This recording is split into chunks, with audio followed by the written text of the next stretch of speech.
జై గురుదత్త. హర నమ పార్వతీపతయే హర హర మహాదేవ హర.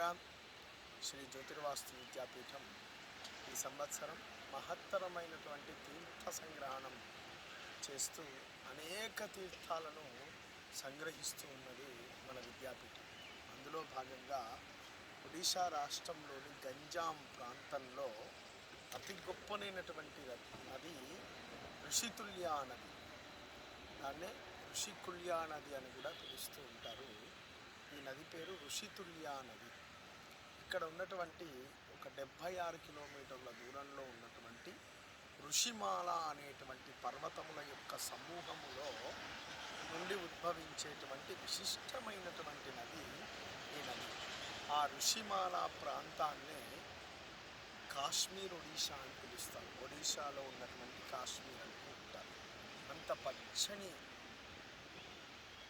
ఆహ్లాదకరమైనటువంటి వాతావరణానికి చిహ్నమైనటువంటి 7 పర్వత పంక్తుల యొక్క మాల, దాన్నే ఋషిమాల పర్వతములు అని అంటారు. ఆ ఋషిమాల పర్వతములో నుంచి ఉద్భవించినటువంటి ఈ ఋషితుల్య నది, ఆ 7 ఆ పర్వతములు దేనికి సంకేతము అంటే సప్త ఋషులకు సంకేతమైనటువంటి పర్వతం.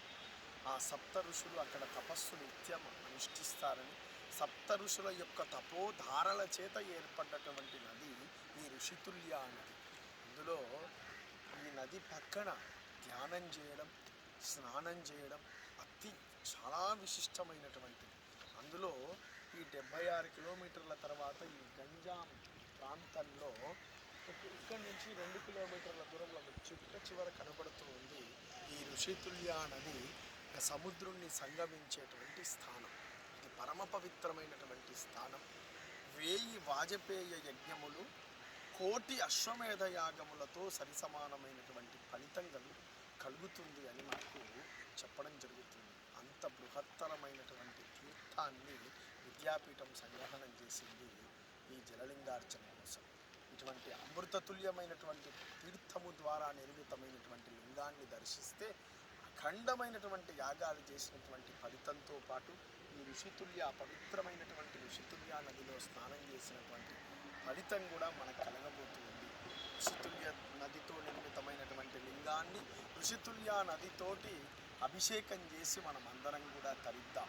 తప్పకుండా జలలింగార్చనలో మన కుటుంబ బంధుమిత్రులందరితో సహా పాల్గొని ఆ జలలింగేశ్వరుని యొక్క పరిపూర్ణమైనటువంటి అనుగ్రహాన్ని పొందుదాం. జై గురుదత్త. జలలింగేశ్వర భగవానికి జై.